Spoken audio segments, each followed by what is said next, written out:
page is again an argument about a person named Crystal and whether they're a doctor or not. And I think the best way to do this would be to attempt to work it on your own and then compare your answer with the choices. And we're going to try to see if we can invalidate it as before. We're going to try to draw a picture in which these both are true, but this is false. And if we can draw such a picture, then we've invalidated the argument. We've found our counterexample or bad row. If we can't find that scenario, then we know that the argument must be valid. So we'll start with some doctors are females. We'll draw a picture. Here would be the set of, say, doctors. And here would be the set of females. Okay, and we only need one element to be in their intersection for this to hold. Now, Crystal is a doctor. We would draw the dot representing Crystal. These are sets of things, and Crystal's just one element. Crystal needs to be inside the set of doctors. And we're going to try to see if we can avoid making Crystal a female. Is it possible to put the dot representing Crystal inside the set of doctors, but not to have the dot representing Crystal be inside the set of females?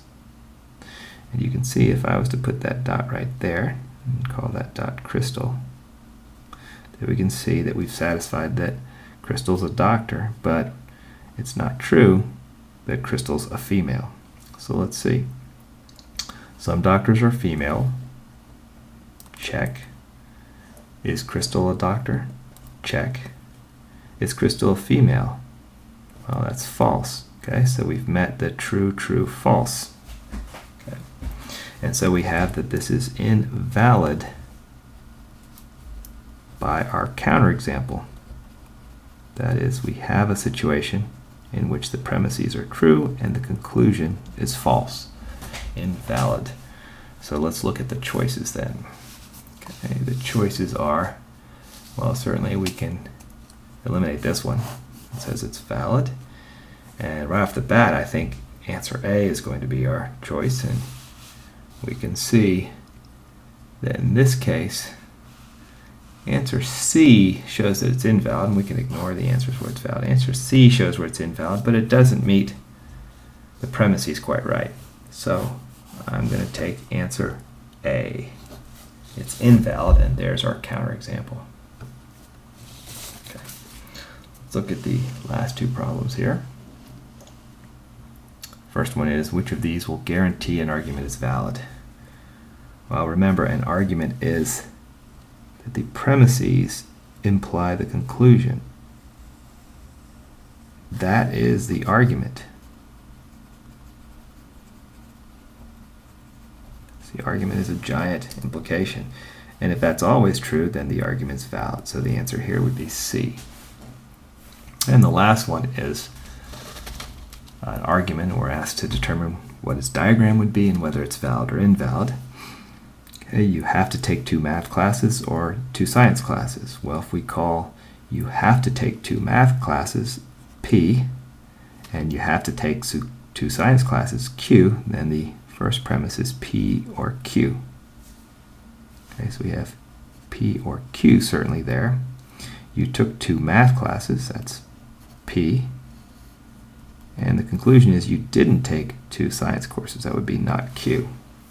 So P or Q, P, therefore not Q. So it's not this one. It's not that one. It's one of these two. And you can see the 2 choices are valid and invalid. And again, we can check patterns. And you can see, if you know this pattern, you can say, well, this is the fallacy of the disjunction. And so this would be invalid by looking at its pattern. Or we could do a truth table. And we can start with P and Q. And we can put in all the relevant entries. We would need a P or a Q. Okay, and we could take the ANDing of these two, and we would put P or Q and P. Then I would put a not Q column here, and then I would put, again, our argument, which is premise, and premise imply conclusion, which in this case is not C, but our conclusion is not Q. Okay, so true, true, true, false, false, true, and false, false. We'll cover all the cases. P or Q, that's true. True, all it takes is one of them or the other to be true.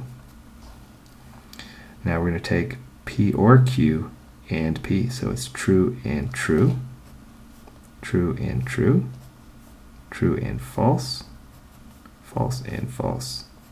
For an AND statement to be true, both have to be true. The negation of the Q column would be false, true, false, true. And finally, the implication, T arrow F, there, right there. We can see right off the bat, we don't need to go any further. It's invalid by just that one entry, and we don't really care what's down here because it's not all true. We can see immediately it's not all true. And if we were to try to do this by the bad row method, okay, we would look and say, okay, the question is, oh, and by the way, the answer would be B. If we were trying to find a bad row would look like this. That would be our bad row.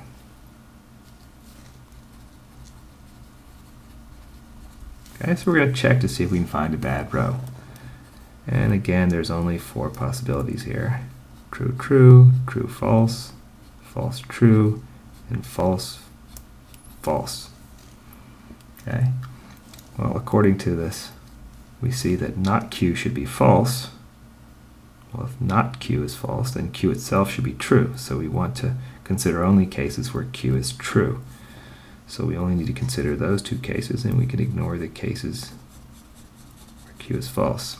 According to this one, we need P to be true, and so we could ignore that case. Okay, so let's look and see how this works. P or Q, is that true? Yes. P is true? Yes. And is not Q false?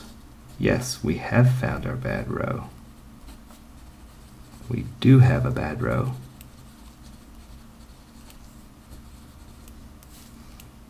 So the argument is invalid. And again, that bad row should correspond precisely to what we found. You can see the bad row occurs when P is true and Q is true right here. We find a bad row. Okay? And that's the test. Good luck on yours.